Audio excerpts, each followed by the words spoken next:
Okay, why don't we get started? Call the meeting of the Long Island Committee to order. Are there any public speakers? No public speakers. Okay. We have approval of the minutes of March 18th. Any comments or suggestions? Move second. All in favor? Aye. Okay. And we go right to Long Island Bus. Good morning. Good morning. There are no changes to the work plan this month. The operations performance report, overall bus service performance was strong in February. Both AM and PM weekday pull-out performance for the month was 100%. The 12-month average for both AM and pull-out and PM pull-out performance was 100%. Completed trips averaged 99.55% in February and 99.57% over the previous 12 months. MDBF was 1935 in the month of February, which is about 9% lower than the February 2008 figure of 2133.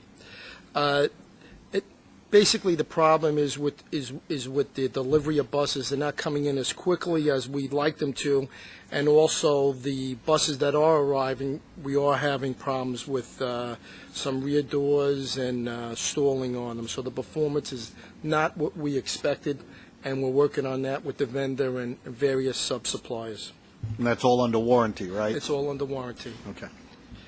The 12-month average MDBF of 19.52 miles was improved by 1.7% from a year ago. The annual goal for 2009 is 2103, and we expect that to improve as time goes by. There's 41 new buses currently at Mitchell Field and 3 at Rockville Center. With regard to safety performance, trends were also good. The 12-month average for bus collisions per million miles traveled improved slightly by 0.6% from last year. The 12-month rate for employee lost time accidents dramatically improved by 46.4% from last year.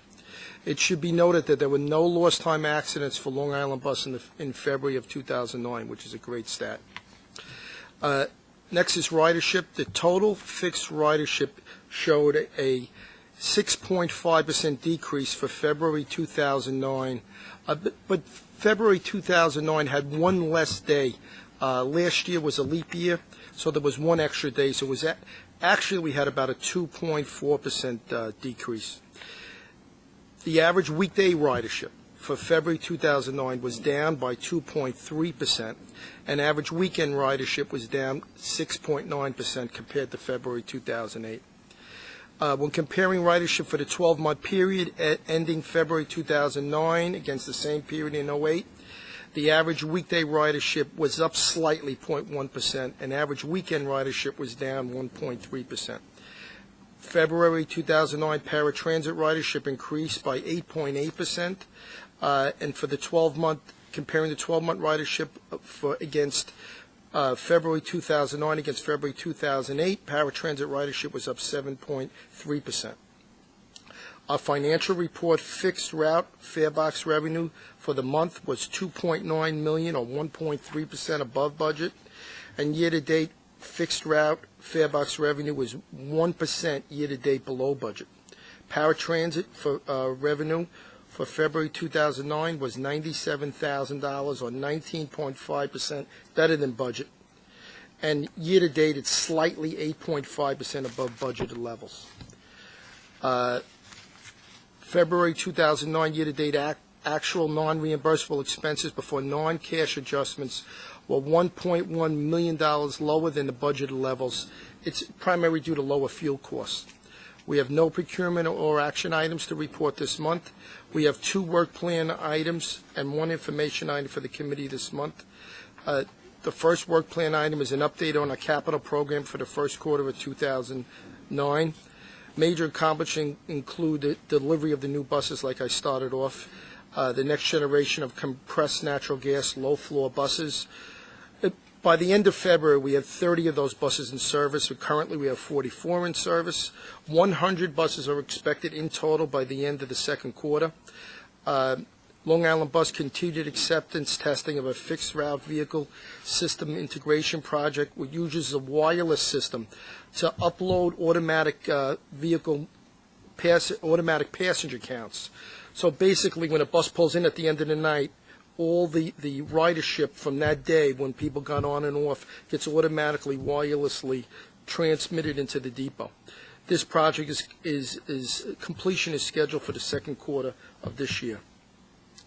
Paratransit facility at Stewart Avenue is 99% complete. We're working off a current punch list. We're in there right now, and we relocated, but we're not 100% yet.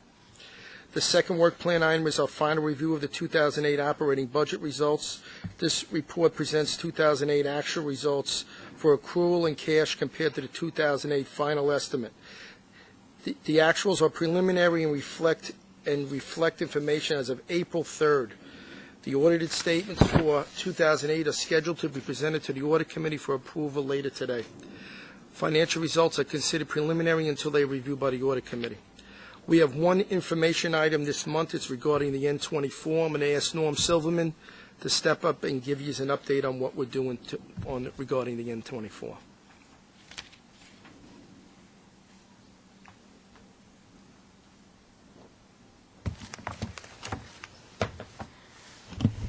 Good morning. The N24 change is a continuation of changes you've seen in prior months, where we're using a term that I like to use, streamlining routes to provide the most direct access we can between major travel generators in Nassau, Queens, and Suffolk. And by taking advantage of existing street network, we're bringing the N24 in and out of Roosevelt Field in a manner that we've done with 3 or 4 other bus routes that gets it in and out faster and avoids traffic delays, particularly during heavy PM peak periods and shopping times. In addition, we're streamlining the path very slightly for the eastbound service in and out of the Mineola Intermodal Transit Center to make use of the available roadways and avoid any traffic delays we can. We're continuing that effort. It actually saves us a little bit of money, and it provides the ability to provide faster, more direct, and more reliable service. Answer any questions if you have them. So far this year, just by streamlining some of the routes, we have saved over $100,000 in operating costs. So we're going to continue to do this as the year rolls out, and at the end of the day, we wind up providing better service for our customers. That's the end of my report. Any questions from anybody? No? Thank you, Joe. Thank you. Okay. Melina?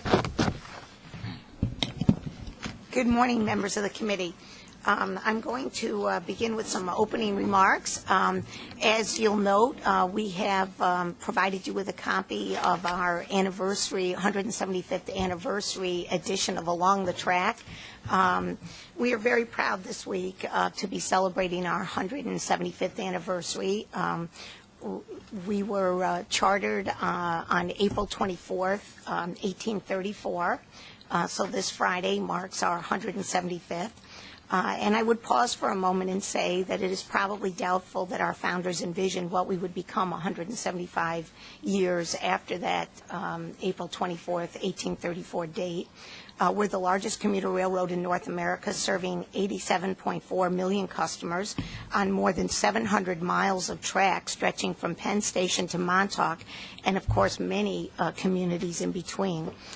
This great enterprise, kept strong by our proud workforce of 6,800 employees, has served as an economic engine for Long Island and the entire New York metropolitan region, getting customers safely and quickly to and from work, leisure activities, and other destinations 24/7.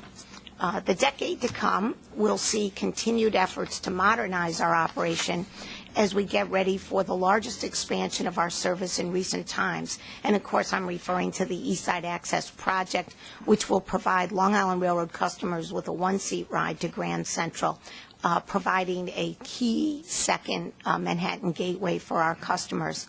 We'll continue to modernize and serve our customers in Suffolk, Nassau, Queens, Brooklyn, and Manhattan.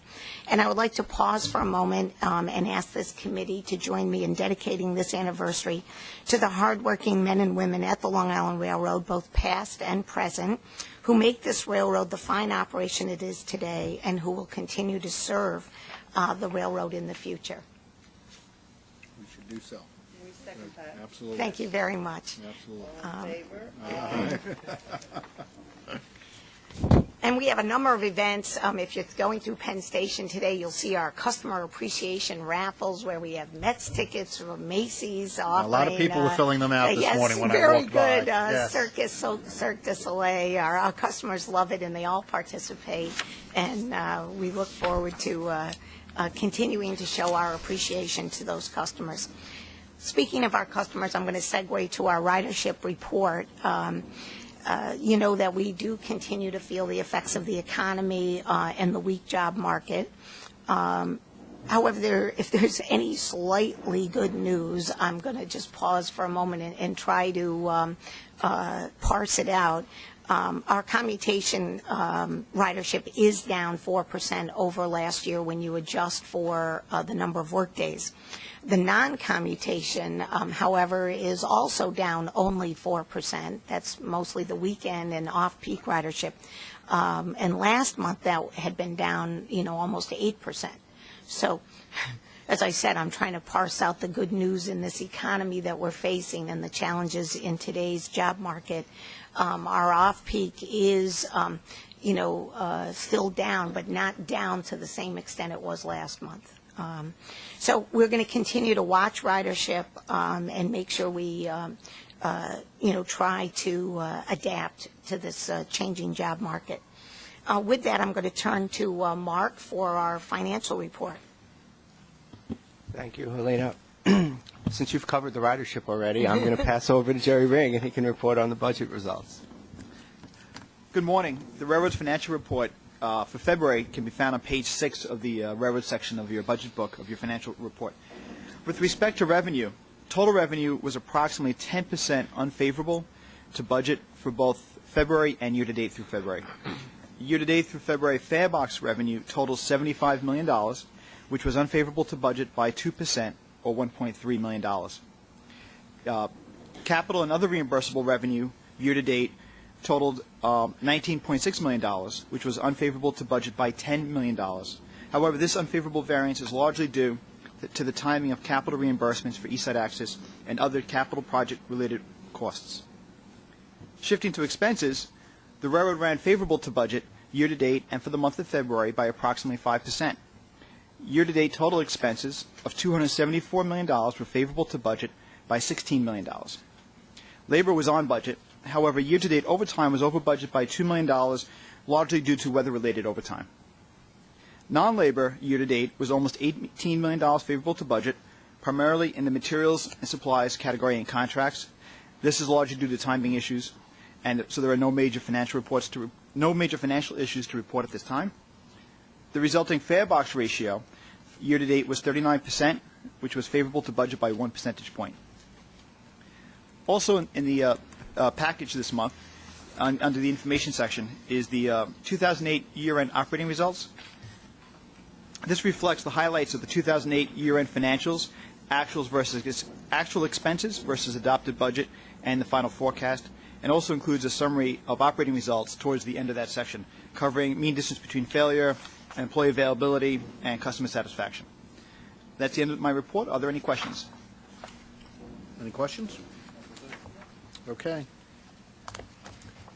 Okay, and with that, we'll turn to Ray Kenny on operations. The operating report starts on page number 28 of the Long Island Railroad section of our book. The overall on-time performance for March of 2009 was 94.3%. The March AM peak was 91.06%. The PM peak was 93.25%, and March's off-peak was 94.83%. There were 9 100% rush hours during March. That includes 8 in the AM peak, 1 in the PM peak, and that AM peak number is a tie with October of 2008.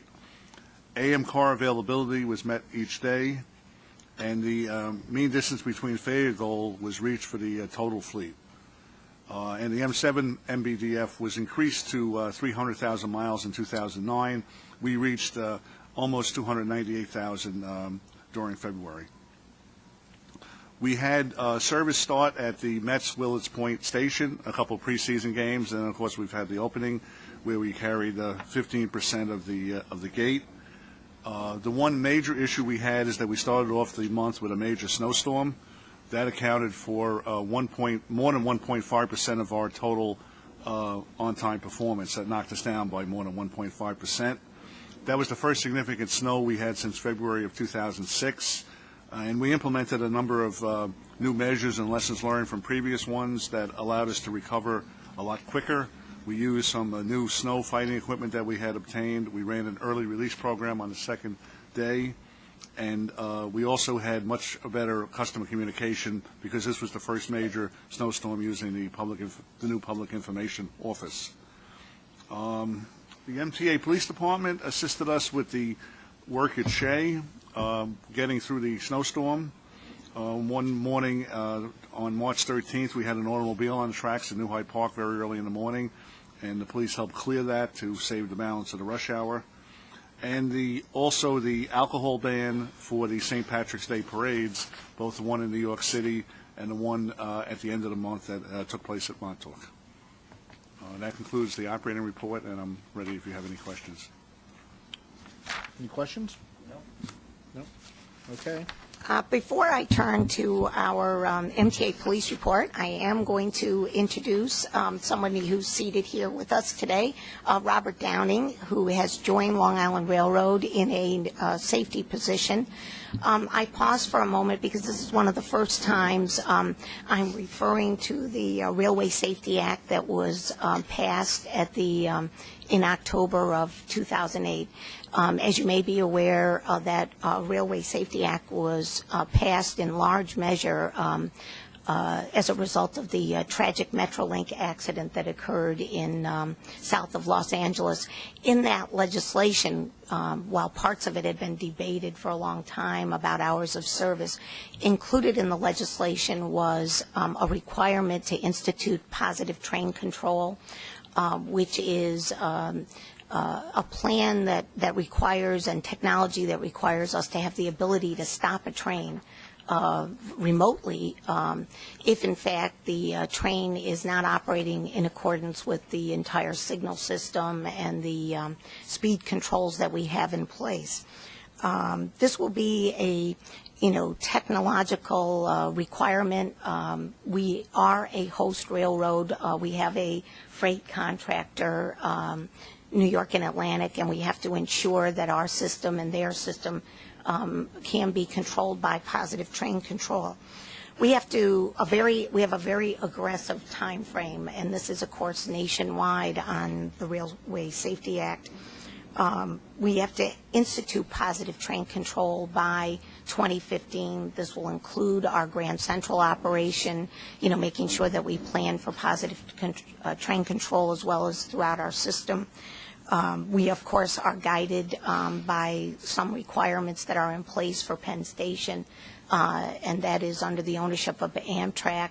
Amtrak does have a form of positive train control. We'll be exploring and using that system to the extent that it's compatible with what we need to do.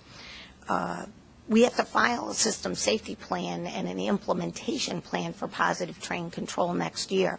So with that, we brought Bob Downing on. Bob has extensive experience in train operations and train safety. He comes to us from CSX.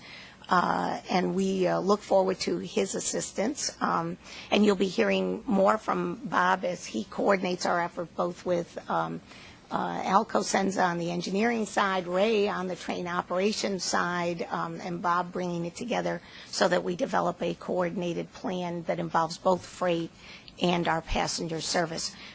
There'll be some challenges in this, and we, of course, are coordinating with Metro North as well. We'll bring the committee further up to date as that plan progresses. That I assume that has to include the East River tunnels. We're examining what the definitions are. There may be some exemptions actually based on Amtrak's ownership for different definitions. So we're not making any commitments yet. We, of course, have, train automatic speed control in place. This would, be an overlay system to that. But that automatic speaker works in the tunnels. Yes, absolutely. So it's not Works- like we have a right, gap. Exactly. I hate to use that term, but in that regard, so the question is whether or not the additional system would also have to be operational within the tunnels. It probably would be, but again, we want to go cautiously on what the legal requirements Right. are versus what we may do because it makes sense to have a continuous system. If just to jump in quickly, I think there's going to be a lot of things down the road that the FRA is going to require geared from freight railroads, and a lot of it doesn't overlap well with our commuter needs. And to date, I think we've been very successful in communicating with the FRA and juggling. I mean, our automatic speed control system is an excellent, safe system in place, and just a few areas really that we have left that the positive train control could help can be implemented properly. But I think down the road, we've showed a lot of success even with some of the hours of service issues.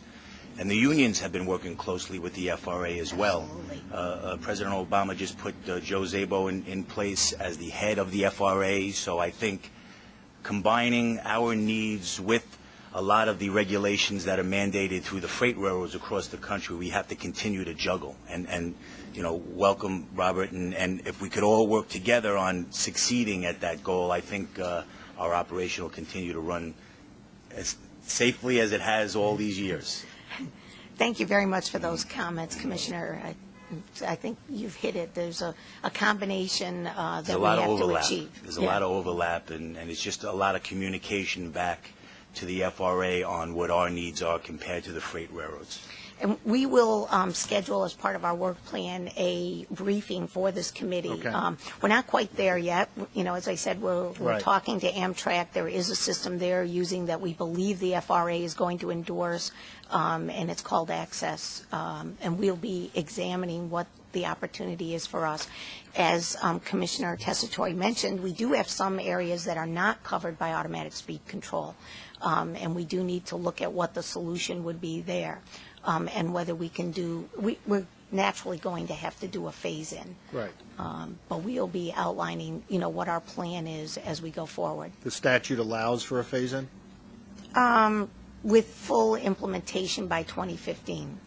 Okay. Now, we have to see what generates from that. Okay. Yeah. Okay, and with that, I will now turn to Kathleen Finneran. Good morning. The crime report is located on page 47 in the Long Island book. And if you look at the total major felonies for the month of March, we do have a slight decrease, which is nice to report on. Also, as Ray had touched on during the month of March, in addition to the unanticipated details that we needed to put in place, our two major details were the annual St. Patrick's Day Parade here in Fifth Avenue and the Montauk Parade, which has grown tremendously over the past few years. For our deployment this year for the Montauk Parade to control the disorderly and drinking that occurs with that, we deployed approximately 20 police officers, along with one captain, one lieutenant, two sergeants, detectives, emergency service, and K-9 to the area. And we worked closely with East Hampton Town PD and Southampton Town PD. We will continue to do this in the years coming because we've received numerous letters from the towns commenting on how orderly the parade did go. I'm very happy to report that we, with our deployment, issued 3 summonses. We had 1 aided intox case. We effected 2 arrests, and we conducted 2 field interviews. So, and that was based on our deployments, which is great news. So if you have any questions, I'd be happy to answer Okay. them. Thank you. I have to be careful that the chief doesn't reach for her handcuffs, but you have to join me in congratulating Chief Kathleen Finneran, who is now our 2-star chief.